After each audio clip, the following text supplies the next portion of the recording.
Good morning, good afternoon, and good evening.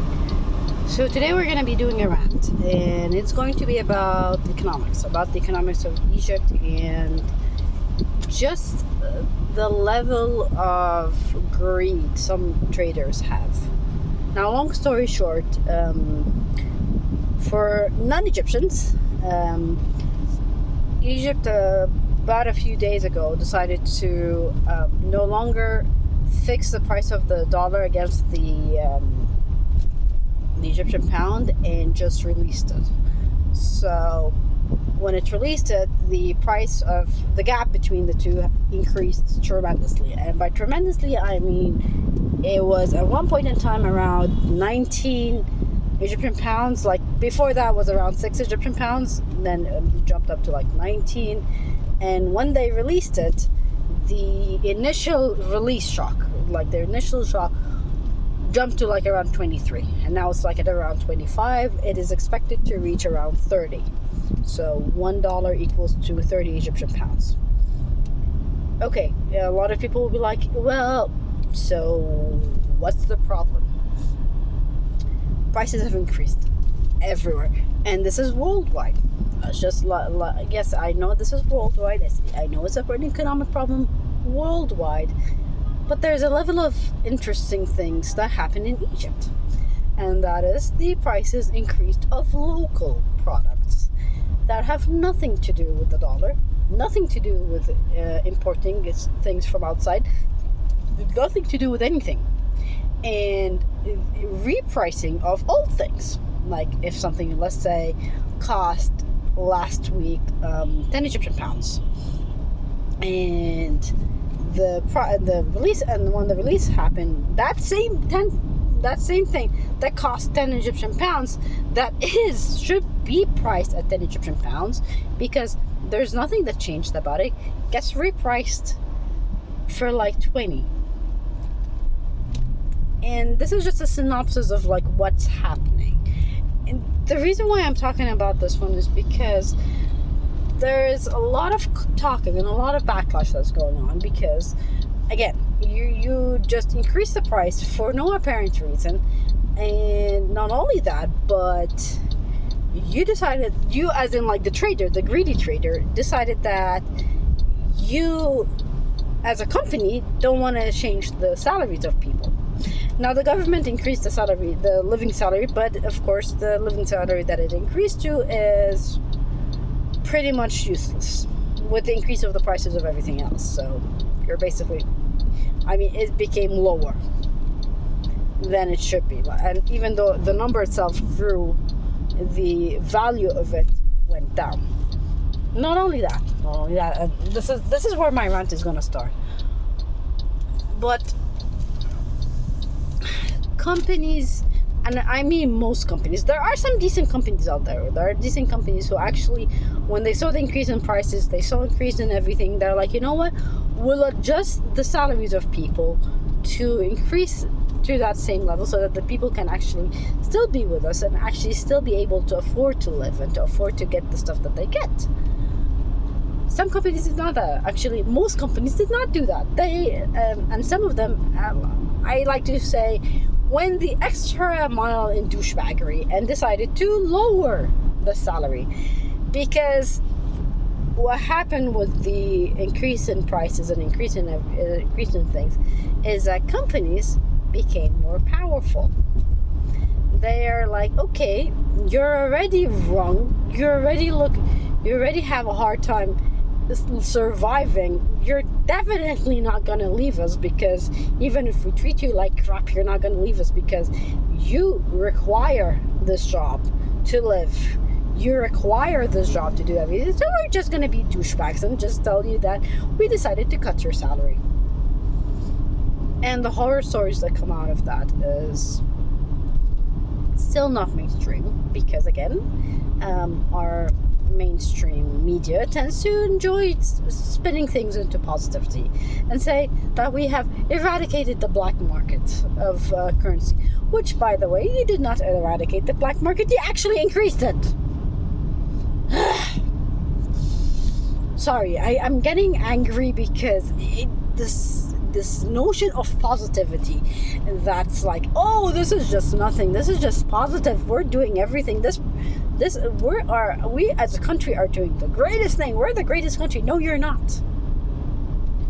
No, you are not. I mean, once we actually sit down and actually acknowledge that we done goofed up, and by done goofed up, I mean done goofed up majorly, and we actually have laws against corruption, we have actually laws against nepotism, we have actually laws against these things. Once we actually not only have, like, we actually have laws that are against nepotism, against corruption, like, we actually have laws in the Constitution. But here's the thing is, and this is where I get really angry, because it's something that is universal. I'm not gonna say it's something that is especially in Egypt, but it's a universal thing, and that is the rich have a different set of laws from the poor. But most countries, even if that may be the case, the laws still apply to everyone. I mean, yes, you can just like pay your way to, like, if there's a high bail, you can pay that. But even with the bail reforms, actually, there's a lot of different things going on in that as well, and there's a lot of things that's more complicated than that. It's more complicated than just, this is a simple solution, we have to solve it that way. But it does not help, and it does not sit well when, like I said, the rich, powerful, connected people have a whole different set of law than the average Joe. This is literally a roulette of what, was I born to a rich family, or was I born to a poor family? And it's a roulette, and the reason why I say it's a roulette is because it's literally a genetic roulette. It's a genetic roulette that's going on. And the problem with that is that even if you work hard, even if you're able to succeed, great. But it takes so much more effort, so much more tenacity, so much more persistency to be able to get the same thing that somebody who happened to be born in the right family, or happened to be born in the right socioeconomic status got. Somebody who does not have to have the same effort that you, as somebody who's an average Joe, have to put. And this is coming from a privileged person. And I continue saying that I'm privileged because I can afford to not work. I can afford that. It's currently, because of my parents, and God bless my parents. I mean, I literally, to be very honest, alhamdulillah that I'm born to the parents that I've been born to, and I'm born as the only child. I mean, I get the double whammy for like luck in that case. But even with that, the way I see it with other people, and the way my parents have raised me, my parents have raised me with a sense of justice, a sense of, if it's not fair, then at least try to make it fair. Try to pull your effort within the society to make it fair. And this is why I'm talking, is because, again, society itself is not fair. And the release of the dollar, what it actually did, and why it's so infuriating, is that it eradicated the middle class. I mean, the middle class was barely able to handle it. I'm considered, like, my family and I were considered upper middle class, lower upper class also, but upper middle class, and we had to either jump to like I said, lower upper class, or below poverty line. There is no middle class.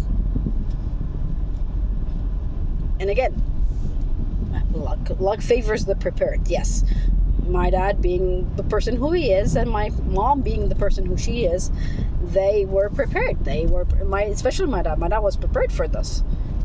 He was prepared way longer than he was prepared the day I was born. He was prepared for things like that. He was prepared to rainy days and days where you're just sitting down going like, oh God, what am I gonna do? He was prepared for days like this. And again, I am blessed to have family like that. I am blessed to be in a socioeconomic status where I don't have to worry about when is the next food going to come in, when is the next paycheck going to come in. I'm blessed with that, and I do try my best. I really do try my best to pull my effort in within the society and actually make it a little bit fairer for the people that at least are less fortunate. However, and this is why it's very tone deaf when I hear like somebody from from the same socioeconomics as me going like, well, they need to work harder. I'm like, no shit, they don't need to work harder. They need to work in a fairer place where it actually gives them fair compensations and actually does take care of them. They need to work for a place that actually puts the effort out to make sure that they do not starve to death. Not, oh, they need to work hard. And the one that pisses me off the most is those guys who are like, but they don't have faith in Allah. Dude, it ain't got nothing to do with faith. When your system is unfair, I'm not going to say accidentally unfair, but it's purposefully unfair to specific groups. It is perfectly unfair to a specific socioeconomic status. It is purposely unfair to people, purposefully making sure that the middle class gets eradicated, purposefully make sure that those who are on the bottom remain in the bottom, and those who are on the top remain on the top. Faith has nothing to do with that. You have to fix the society itself in order to be able to say, yeah, faith, we have some faith. Yes, I do have faith in Allah. Don't get me wrong, I do have faith in Allah. I have faith in Allah that sooner or later things are gonna like level out and actually be more fair. I do have faith in that. But until we as a society actually fix that, until we as a society actually do something about it, and by we I mean the higher ups, the higher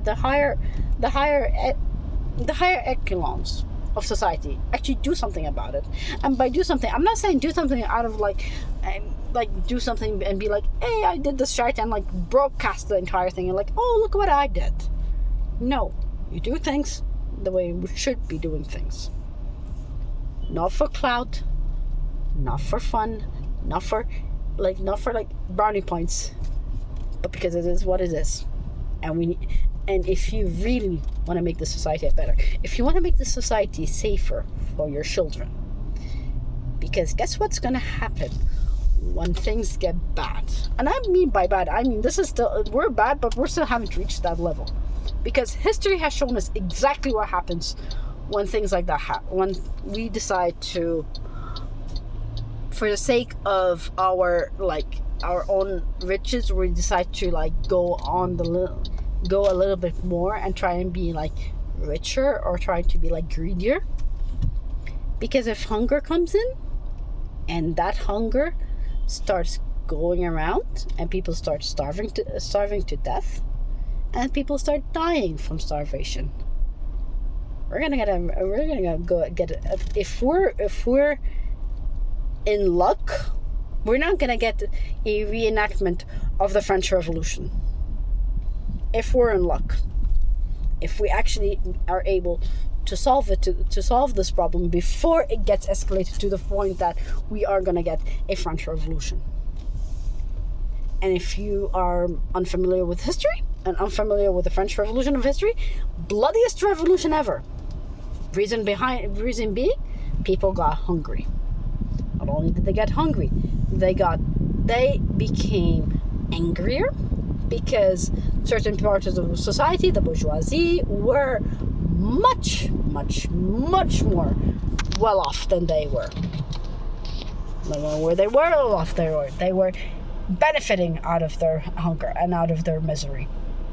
So if you don't want a French Revolution on our hands, if we don't want to have it to where our children are going to pay for our mistake and the mistakes of people beforehand, that law better start actually applying to everyone. Whether who you are, doesn't matter who you are. Doesn't matter your socioeconomics, doesn't matter anything. It's a same rule. It is exactly, and if for those who are religious or Abrahamic religion, and especially Islam, that's exactly what Islam asks us to do. Islam asks us to treat each other fairly and to the benefit of the society, to the benefit of the Ummah. So yeah, if you don't want the French Revolution on your hand, we need to start. We need to get our shit together. I do apologize for my language. I do apologize for my volume of my language. But the way economics things looking like, it's not looking good. And then there's, this is one thing. There's other thing that's going on now, and the problem is, as much as I would love to talk about it, I know that I cannot talk about it currently because we're currently having a summit in Egypt. We have the COP27 summit, and we have the economic summit. And we have a lot of tourists, and one of the major revenues in Egypt is tourism. So we gotta shut up about like other negativities that are going on, because there's another negativity that's going on that is going to increase, is going to rapidly. It's not going to affect not the lower class, but it's going to affect the upper class, and it's going to affect the upper class in terms of things I've been reading, things I've been looking at the social media, and it's not looking good. Please, I know we tend to have the whole like, it ain't my problem. I know we have that as human beings. As long as it's not affecting us, it's not affecting our immediate family, we don't care that much. But for the love of whatever you believe in, and for the love of this country, take care, because how things are looking they're not looking good. And I hope with the bottom of my heart, I hope that Egypt's nature of being the opposite of what everyone else is being, and being positive at a negative time, I am so praying for that. I am praying from the bottom of my heart that this actually be the case. Because if that's the case, great. We're good, we're happy. If that's not the case, like I said, we're looking for a French Revolution, and I don't want to be at that area. I don't want anyone to be that, and I hope not. But again, like I said, history tends to be the greatest teacher. Anyways, on a positive note, because of the grim tone of this one, but on a positive note, maybe things are going to get better. Hopefully. Bye-bye.